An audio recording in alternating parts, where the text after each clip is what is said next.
সূর্যাস্তের পরের সময় ছিল এবং আকাশে হালকা হালকা মেঘ ছড়িয়েছিল। এই সময়ে আবহাওয়া বদলে যাচ্ছিল এবং আসন্ন গ্রীষ্মের আগমনে আবহাওয়া কিছুটা গরম হয়ে উঠেছিল। হালকা হালকা বাতাসের সঙ্গে একটি সুখকর অনুভূতি হচ্ছিল। আমি দ্রুত পা বাড়িয়ে এগিয়ে যাচ্ছিলাম এবং এই সময়ে চোখ দিয়ে চারদিকে তাকাচ্ছিলাম, কারণ আমি 2 দিন ধরে ক্ষুধার্ত ছিলাম এবং এই মুহূর্তে খাবারের সন্ধানে ছিলাম। বাড়িতে আম্মিও ক্ষুধার্ত অবস্থায় বসেছিলেন। তিনি অসুস্থ ছিলেন এবং তার আমার চেয়েও বেশি খাবারের প্রয়োজন ছিল। কিন্তু যেহেতু আমাদের বাড়িতে খাবারের জন্য কিছুই ছিল না এবং আমাদের কাছে এমন কোনো উপায়ও ছিল না যে কোথাও থেকে খাবার আনতে পারি, তাই আমি আজ সাহস করে বাড়ি থেকে বেরিয়ে এসেছিলাম এবং খাবারের সন্ধানে চোখ ঘোরাতে শুরু করেছিলাম। তখনই আমার সামনে একটি দরগা দেখা গেল এবং আমি ভাবলাম সেখানে গিয়ে খাবারের খোঁজ করি। হয়তো আল্লাহর নামে কেউ খাবার বিতরণ করছে। এই ভেবেই আমার চোখে চমক এলো, কারণ আমার নিজের থেকেও বেশি আম্মির জন্য চিন্তা ছিল। যদি আম্মির কিছু হয়ে যায় তাহলে এই পৃথিবীতে আমি একা কি করব? এই ভেবেই আমি দরগার দিকে এগিয়ে গেলাম এবং সেখানে এদিক ওদিক তাকাতে তাকাতে একটু এগিয়ে গিয়েছিলাম। হঠাৎ একজন যুবক আমার সঙ্গে ধাক্কা খেল। আমি অসন্তুষ্ট হয়ে তাকে দেখলাম এবং বললাম, তুমি কি অন্ধ? দেখতে পাচ্ছ না আমি সামনে থেকে আসছি? কিন্তু সে আমার দিকে হাসি মুখে তাকাতে লাগলো। তার এভাবে তাকানো আমার ভালো লাগছিল না। আমি বিরক্ত হয়ে আমার ওড়না ঠিক করলাম এবং তার পাশ দিয়ে মুখ ঢেকে নিলাম, কারণ সেই যুবকের দৃষ্টি আমার কাছে ভালো মনে হচ্ছিল না। তখনই হয়তো সে আমার বিরক্তি বুঝতে পেরে বলল, আমি মাফ চাই, আমি আমার ধুনে হাঁটছিলাম, আপনাকে দেখিনি। এই বলে সে ভদ্রভাবে আমার কাছে মাফ চাইল। আমি মাথা নাড়লাম এবং এগিয়ে যাওয়ার জন্য পা বাড়ালাম। তখনই সে আবার আমাকে ডেকে বলল, আমি এখানে লঙ্গর বিতরণ করতে এসেছিলাম। এই লঙ্গরের খাবার আপনি নেবেন? সে আমার দিকে 2টি বাক্স বাড়িয়ে দিল, যা আমি দ্বিধা করে গ্রহণ করলাম, কারণ আমার দরগায় আসার আসল উদ্দেশ্যই ছিল লঙ্গরের খাবার পাওয়া। আমি চাইছিলাম আমার এবং আম্মির জন্য খাবার নিয়ে যেতে। এখন যখন আমার আশা পূর্ণ হয়ে গেল, তখন আমি তাকে ধন্যবাদ জানালাম এবং সেই বাক্স হাতে নিয়ে তৎক্ষণাৎ দরগা থেকে বেরিয়ে এলাম। আল্লাহর শুকরিয়া, আমার মুরাদ দ্রুত পূর্ণ হয়ে গিয়েছিল এবং খাবারের জন্য বেশি কষ্ট করতে হয়নি। আমি দ্রুত দ্রুত পা ফেলে বাড়ির দিকে ফিরছিলাম, যখন হঠাৎ মনে হলো যেন কেউ আমার সঙ্গে হাঁটছে। আমি অনিচ্ছায় ডান দিকে তাকালাম এবং দেখে আমার হৃদয় উদ্বিগ্ন হয়ে উঠল। সেই যুবক যে দরগায় আমার সঙ্গে দেখা করেছিল এবং আমাকে লঙ্গরের খাবার দিয়েছিল, সে আমার সঙ্গে হাঁটছিল। তাকে দেখে আমি ভয় পেয়ে গেলাম এবং বললাম, তুমি আমার সঙ্গে কেন আসছো? আসলে কি কারণ? আমি অসন্তুষ্ট হয়ে তাকে বললাম। তখন সে বলল, দেখো, তোমার ওড়না ঠিক করে যাও এবং সব সময় নকাব পরে বাড়ি থেকে বের হও। এভাবে বের হলে অনেকে তাদের পথ ভুলে যায় এবং তোমার সৌন্দর্যের গলিতে হারিয়ে যায়। তার কথা শুনে আমার কপালে ঘামের ফোঁটা জমতে শুরু করলো। আমি অনিচ্ছায় আমার ওড়না ভালোভাবে ঠিক করলাম এবং দ্রুত পা বাড়াতে লাগলাম। তখন সে আমাকে বলল, তোমার নাম কি? আমি দ্রুত বললাম, আমি তোমাকে কেন বলবো? এই বলে আমি এগিয়ে গেলাম, আর সে হয়তো কোথাও পিছিয়ে পড়ল। আমি একটু এগিয়ে মুড়িয়ে দেখলাম সে আর কোথাও নজরে এলো না। আমি শুকরিয়া নিঃশ্বাস ফেললাম, কারণ আমার ভয় ছিল যে সে আমার পিছু নিয়ে বাড়ি পর্যন্ত না চলে আসে। আমি বাড়ি পৌঁছে দেখলাম আম্মি ক্ষুধায় নিস্তেজ হয়ে বসে আছেন। তার শরীরও ভালো ছিল না। আমি দ্রুত বাক্স থেকে খাবার বের করে তাকে দিলাম। খাবার গরম ছিল। আম্মি দ্রুত দ্রুত খেতে শুরু করলেন এবং শুকরিয়া জানিয়ে বললেন, আল্লাহর শুকরিয়া, আজ 2 দিন পর খাবার নসিব হলো। তুমি কোথা থেকে নিয়ে এলে? আম্মির প্রশ্নে আমি তাকে দরগার কথা বললাম। তিনি শুনে বললেন, আল্লাহ হয়তো এই কারণেই আমাদের মতো গরিবদের জন্য দরগা তৈরি করেছেন, যাতে আমরা সেখান থেকে খাবার পাই। আমি শুকরিয়া জানিয়ে সব খাবার খেয়ে ফেললেন। আমিও খাবার খেয়ে বাক্সগুলো একপাশে রেখে দিলাম। তখনই সেই যুবকের কথা আমার মনে এলো। জানি না সে কে ছিল।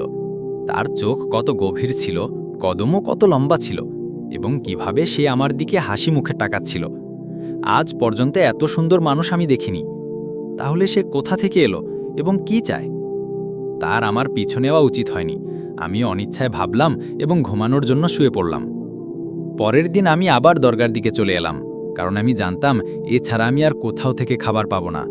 বাড়িতে কিছুই ছিল না এবং যতক্ষণ আম্মির শরীর ভালো না হয় তিনি কাজেও যেতে পারবেন না। তাই আমি নিজেকে ভালোভাবে ঢেকে দরগায় এলাম এবং খাবারের সন্ধানে এদিক ওদিক তাকাতে লাগলাম। তখনই আবার সেই যুবক আমার কাছে এলো এবং বলল, কি ব্যাপার, তুমি এদিক ওদিক কি খুঁজছ?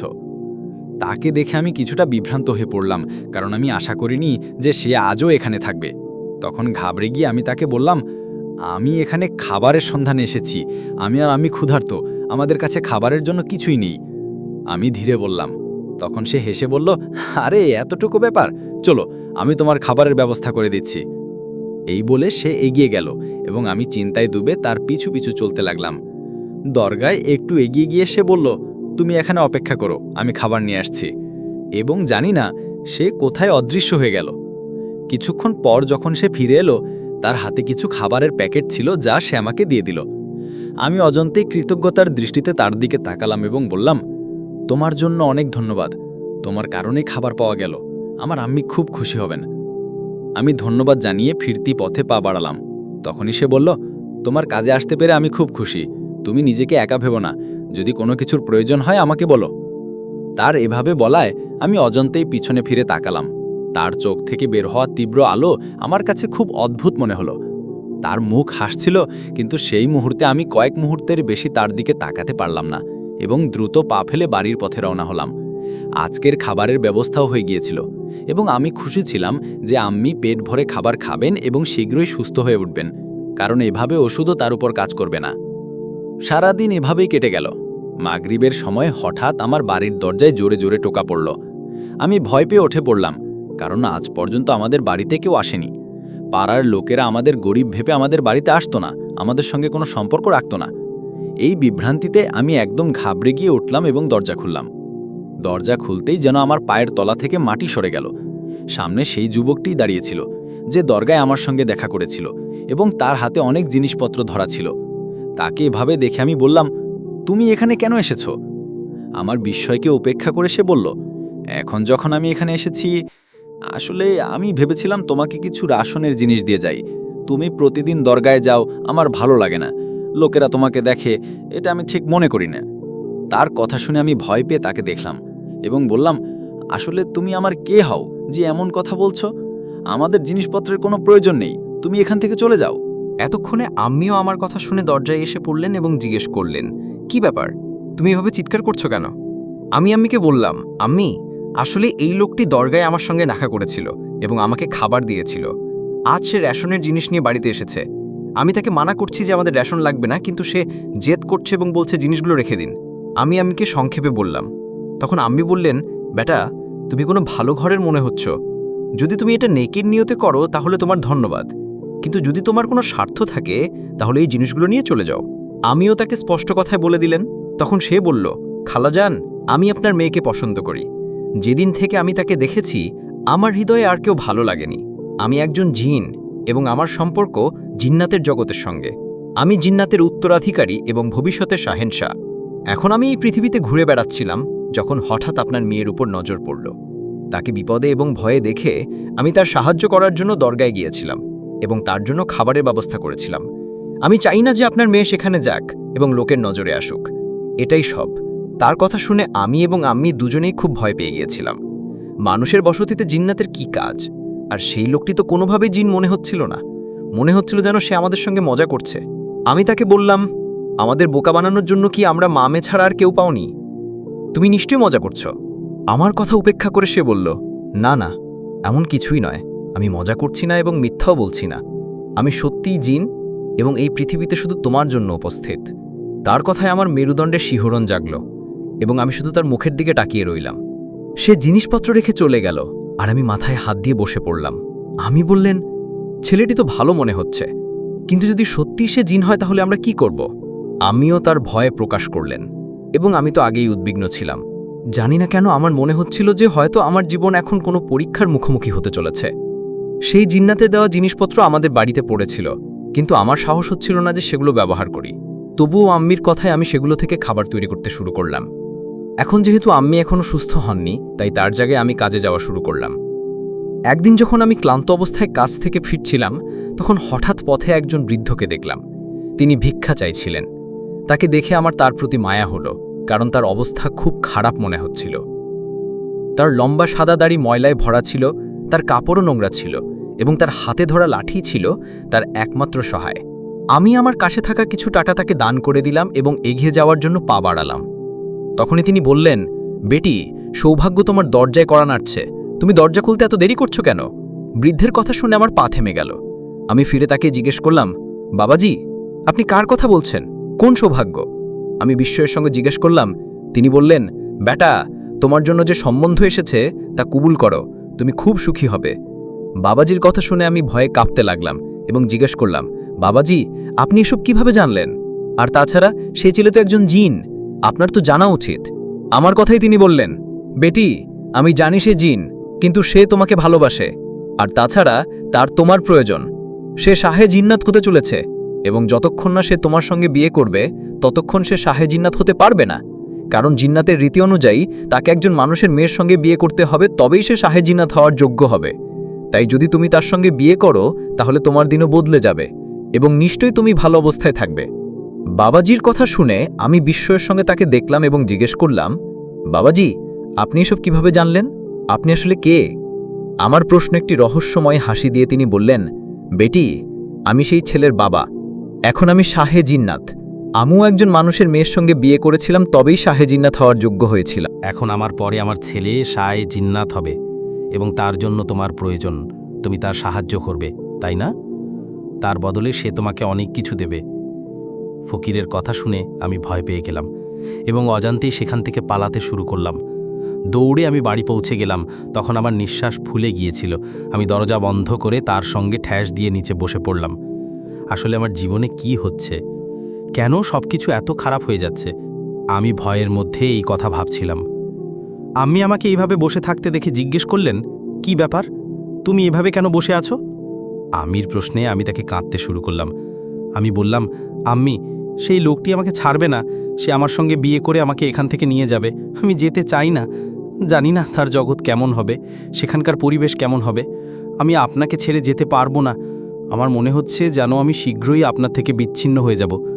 আম্মি, আমাকে বাঁচান, আমাকে থামান। আমি কাঁদতে কাঁদতে আম্মির হাত ধরে বললাম। আম্মিও তার চোখের জল ধরে রাখতে পারলেন না এবং আমার সঙ্গে কাঁদতে লাগলেন।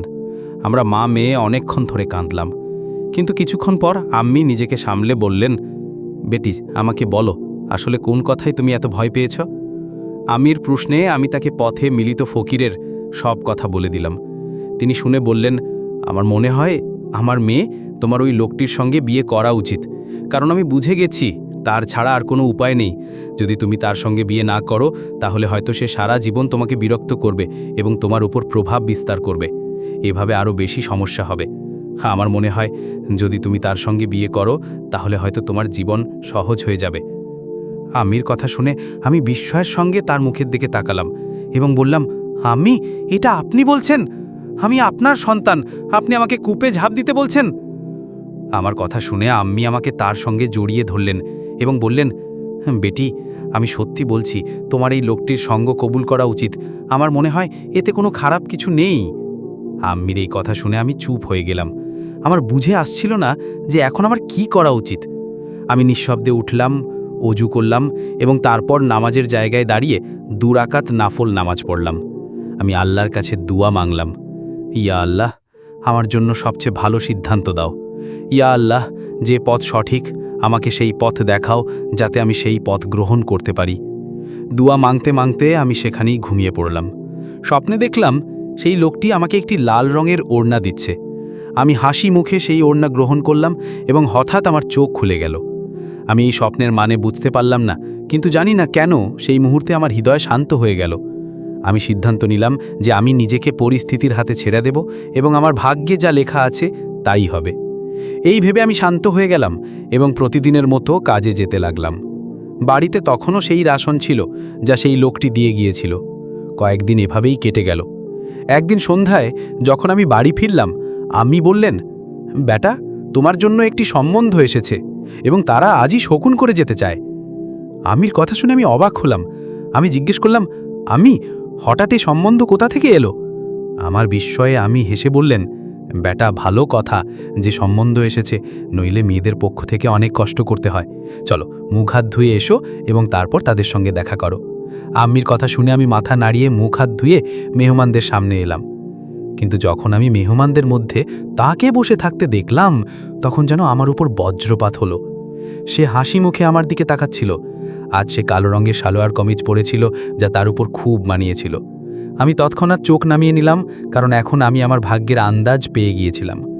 তখনই মেহমানদের মধ্যে থেকে একজন মহিলা উঠলেন এবং আমাকে শকুনের লাল ওড়না উড়িয়ে দিলেন, সঙ্গে আমার হাতে কিছু গহনাও রাখলেন। এখন আমার কথা পাকা হয়ে গিয়েছিল। আমি নিজেকে শক্ত করলাম এবং মেনে নিলাম যে এটাই আমার ভাগ্য। এখন আমি তাকে মেনে নিতে হবে। এখন আমারও সেই লোকটির প্রতি একটি অদ্ভুত ভালোবাসা অনুভূত হচ্ছিল। মনে হচ্ছিল যেন আমার আবেগ বদলে যাচ্ছে। সেই লোকটি সুন্দর ছিল এবং আমার প্রতি ভালোবাসার দাবিও করছিল। এমন অবস্থায় আমার আবেগ বদলাতে বেশি সময় লাগল না। আজ পর্যন্ত কেউ আমার প্রতি এত ভালোবাসা দেখায়নি। হয়তো এই কারণেই তার ভালোবাসা আমার হৃদয়ে জায়গা করে নিয়েছিল। এখন আমি নিশ্চিত হয়েছিলাম যে আমাদের মিলন কেউ আটকাতে পারবে না। আমার বিয়ের দিনে তার বাড়ি থেকে আমার জন্য শগুনের অনেক জিনিস এলো। আমি আমার ভাগ্যের এমন পরিবর্তন দেখে অবাক হয়েছিলাম, কিন্তু এখন আমি ধৈর্য এবং শুকরিয়া করার সিদ্ধান্ত নিয়েছিলাম। আমি বুঝে গিয়েছিলাম যে আমার ভাগ্যে এটাই লেখা ছিল এবং আমাকে এটাই কবুল করতে হবে। আম্মিও এই সম্বন্ধে খুব খুশি ছিলেন। তিনি আমাকে বললেন, বেটি, যদি সে জিন হয় তাহলে কি হয়েছে? সে তোমাকে ভালোবাসে এবং তোমাকে গ্রহণ করতে চায়। তাছাড়া তার কাছে কোনো কিছুর অভাব নেই। তুমি সারা জীবন আরামে কাটাবে। আম্মির এই কথাগুলো আমাকে আরও শান্ত করল এবং সত্যি বলতে আমি ইতিমধ্যেই তার ভালোবাসায় বন্দী হয়ে গিয়েছিলাম। তাই আমি নিজেকে তার হাতে ছেড়ে দেওয়ার সিদ্ধান্ত নিলাম। আজ আমার বিয়ে ছিল সেই লোকটির সঙ্গে, যে একজন জিন ছিল। আমার বিয়েতে জিন্নাতের বিশাল জনতা উপস্থিত ছিল। আগে যে জিনিসগুলো আমাকে ভয় পাইয়ে দিত, এখন সেগুলি আমাকে শান্তি দিতে শুরু করেছিল। আমি লাল জোড়ায় পুরোপুরি সেজে উঠেছিলাম, আর সে সাদা পোশাকে কোনো আসমানি শাহজাদার মতো লাগছিল। আমাদের জুটিকে খুব প্রশংসা করা হলো এবং বারবার আমাদের নজর ওতারা হলো। আমার হৃদয়ের ধড়কন বেড়ে গিয়েছিল এবং আমি ঘাবড়ে গিয়েছিলাম। বিয়ের রীতিনীতি সম্পন্ন হয়ে গিয়েছিল। তখনই সেই লোকটি আমার হাত ধরে বলল, আমি সারা জীবন তোমার প্রতি বিশ্বস্ত থাকব এবং তোমাকে ভালোবাসব। তার এই কথায় আমি লজ্জা পেলাম। দূরে কোথাও আমার হৃদয়ে একটি অদ্ভুত শান্তি ছড়িয়ে পড়ল যে এখন জীবন আমার প্রতি দয়ালু। এখন আমাকে আর লোকের বাড়িতে কাজ করতে হবে না এবং 2 বেলা খাবারের জন্য ঘুরতে হবে না। এখন আমি জীবনে খুব সুখী ছি।